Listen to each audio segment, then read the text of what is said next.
product name and descriptions and ingredient list and allergen declaration, and all of those things are listed on your food safety plan or on your HACCP plan. So, push it a little bit further for the label compliance as part of your PCs. Here we go again.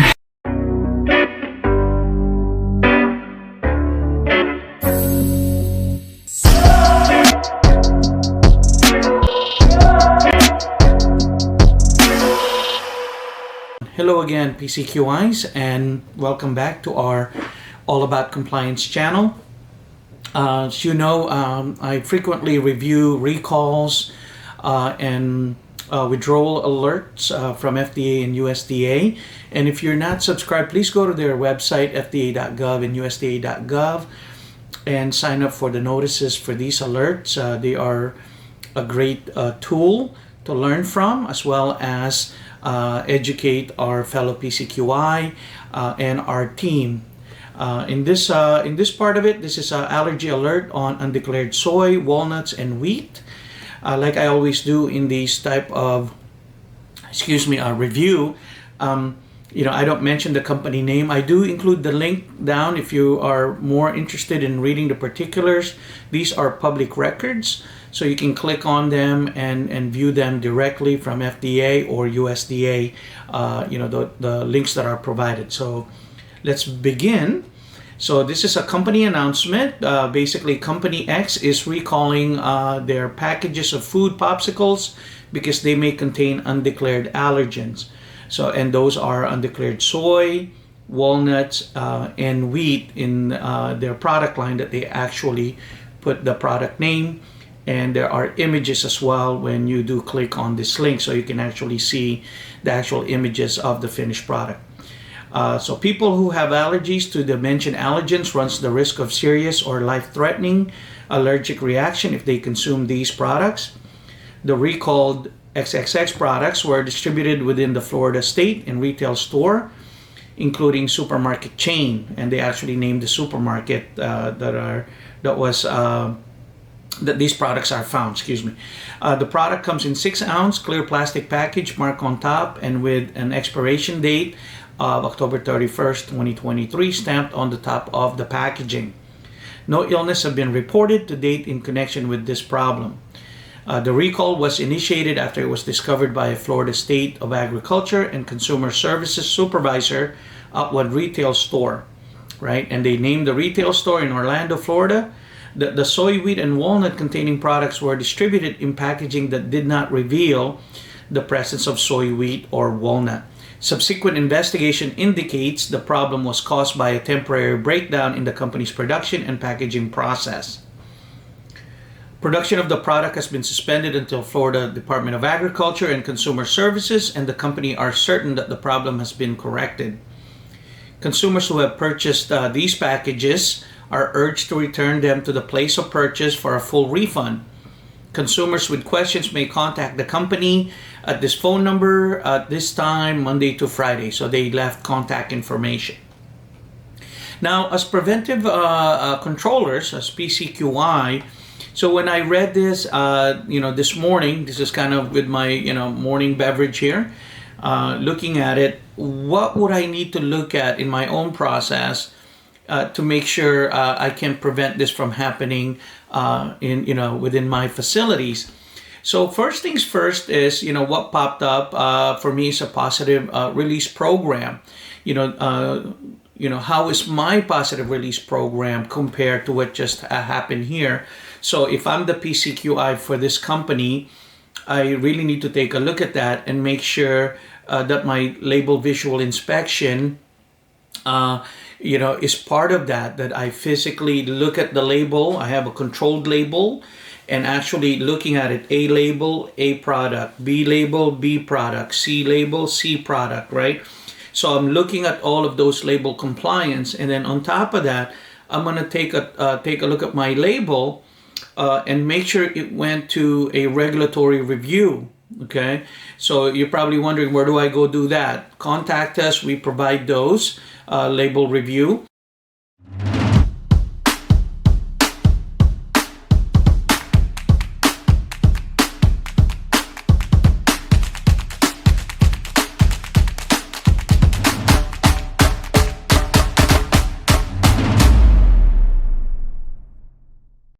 If you have another company or a consultant that does that for you, contact them immediately and basically ask them to have these performed.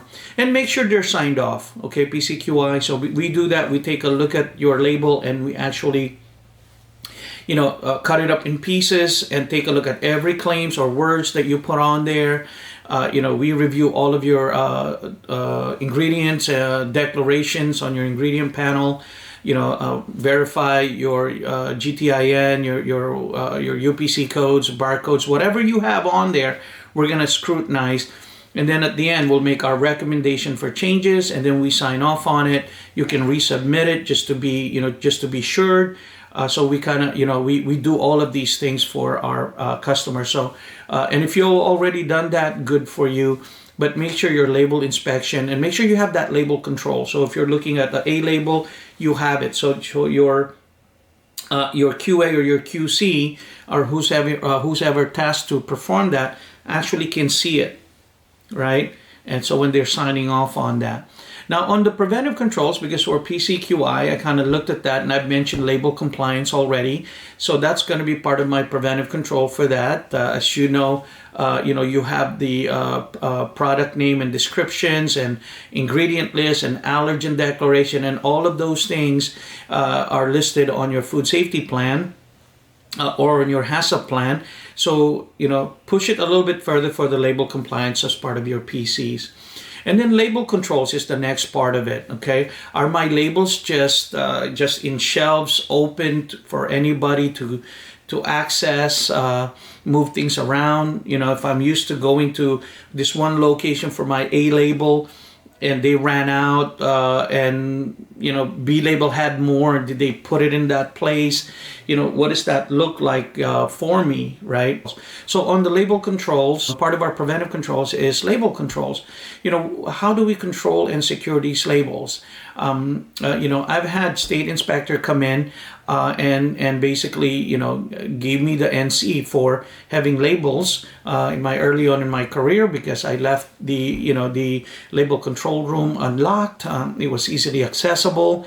So they kind of took a look at that and basically says, well, can somebody grab labels here and be able to just go to the machine and, and put the film and off it goes. Obviously at that point, it's right there. It's in front of them. You can easily see it. There's no signing in and out of the labels. There's no way to track who went in and took some out and things like that. So I had to learn the hard way. So I'm going to share that with you. Make sure you do have your label controls SOPs, right? And if you need help putting these together, please reach out to us, info@consultaireinc.com.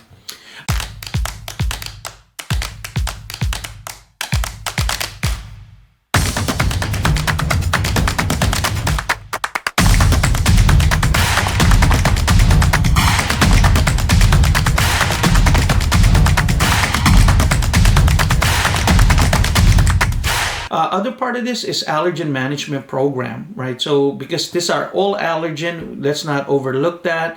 Let's take a look at our SSOPs is one. Your sanitation program, that's part of your allergen management program. Allergen color coding, allergen test kits, right? And your allergen storage, and most importantly is on your label. So let's go back there, because that's one part of the recall of these allergen not being declared on those labels and whatnot. So make sure your allergen management or allergen controls also includes on the label that you can have those kind of interlinked or intersect when you're doing your allergen management protocol. We've mentioned SSOPs specifically for allergen, so you might as well take a look at those. And then you're going to take a look at some of your quality assurance audit checklists on a day-to-day. These are your assurances. Part of that is I would look at my production inline checks, because there was a comment here. It says subsequent investigation indicates the problem was caused by a temporary breakdown in the company's production and packaging processes. So what does that look like when that particular production happens? Do I have particular protocols or SOP written out? of how to address those, products. How long are my products going to sit if I did have a breakdown before I reactivate the line? Do I, toss everything out depending on the risk level of my product? How many minutes do they stay in line before it gets reactivated, or do I totally evacuate everything and start over? So these are the type of teachable moments when you're looking at these type of recall, or in this event, an allergy alert. Also, while you're there, take a look at your product changeover SOPs. What does that look like? You had multiple product here. I believe there was 5 brands or 5 product category or finished product, I'm sorry, that were affected. So what does that look like, right? So let me first look. So we have products that had soy in it, and then there was a soy and walnuts, and then there's a soy and wheat products. So how do I manufacture those, right? So if you're looking at that, obviously they're going to run everything that has soy in it first, and then they're going to have a choice to either run, run the walnuts with it first, and then do a full cleaning and run the wheat afterwards, right? So you have that procedures or flow that you need to make an assessment on PCQI, right? Lat coding SOP, so that's another one. So you have your PC code. I saw that there was barcodes, which is fantastic. Maybe that's that lat code with the UPC code. Take a look at your forms that you're using. Make sure they match, right? So you have a UPC code, lat code for the day. However, you're going to put those together. And we've seen other companies that they don't have barcoding yet, depending on their volume. They're justifying that they don't need it and things like that. So, but anyways, take a look at that on your QA audit verification form. So these are your checklists. And lastly, PCQI, take a look at your QA audit verification. So what I mean by these is all of these checklists that you have, all of the forms. Remember, we work with PFL, right? Programs, policy, procedure. Now you have your forms for records. So because there's already this incident, and if you are revamping your QA audit checklist or your verification activities, take a look at your forms. Make sure there's a performed by. Who did it? Who performed it? And then you had a verified by. Who's going to verify? Is the lead supervisor? Is it QA, QC? Who's going to verify that it was performed? It wasn't just, signed off either by mistake or with a magic pen, right? So let's take a look at that, right? Who verified it? What are your verification activities? For so many, in this event, it's a breakdown in production. It's labeling issues and whatnot that didn't have these things. Is that person that's verifying it has a clear path of what they're verifying? You know what I mean? So you have those sitting, laid out, and for so many units of quantity, they're gonna do a sampling. Do they have control, right? If it's a label verification, so it's probably gonna, let's say, take a look at, for every 1,000 units, I'm gonna check, or for every 30 minutes run, what does that look like on your verification activity? And lastly, as you can see, this is now affecting the company. This is expensive. Number one, your name in the market, right? The trust from the consumer, those are incalculable costs. So as a PCQI, we need to be mindful of that, we just don't work for this company. I mean, this is our livelihood. So, we need to play offense. So my point to this is the reviewed by section. Don't forget, PCQI, it's either you or somebody from senior management needs to review these documents, your checklist, your forms. However, you're doing that at the end of the day. When I'm on the plant, I look at them on a daily basis. At the end of the day, or at the end of those activities, they get brought up to me. I look at them, make sure everything got filled out. Number two, if I have any questions on deviation in the line, in this case, there was a breakdown, I'm calling maintenance. What's going on? I'm calling on my production because he's got a production quota that he was given to produce that day. What does his day look like now that he's gonna miss that? My sanitation team, because it's an allergen, issues at this point. So as you can see, the cost just compiles, and then now you're refunding. All of these other issues just keeps adding on and adding on for that, right? I had this shared a little bit tidbit. This is some years ago, 6+ years ago.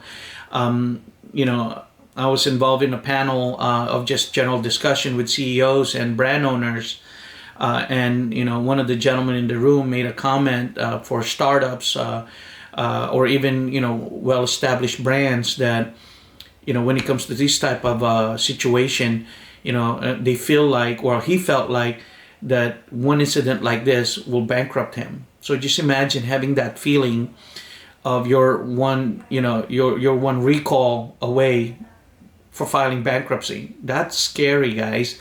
And sometimes we overlook that we are part of this team. So in this alert, I see more than just getting it out of the hands of the consumer.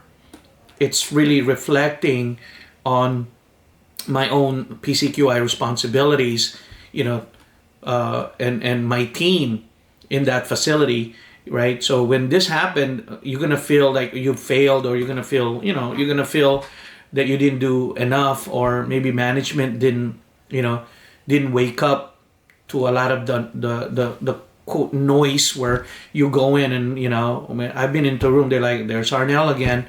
Here it comes again. Oh, compliance is here again. You're gonna get that, but that's why I keep saying stay strong, right? You're gonna have those pushback, and then this happened where everybody's livelihood is threatened, and if this company doesn't recover, ouch, right? So the people that stayed quiet, guess what? You didn't speak up. Now you might be out the door, right? So here we go, right? So anyways, guys, so those are the teachable moments. So when I look at this and share my thoughts with you, hopefully some of this resonate. And sometimes maybe, you might want to pass this on to the owners and have somebody else say it, right? Sometimes that's how it has to be. We've had work consulting for other company where, and I've seen it all the time where the consultant comes in and all of a sudden, the lights comes on.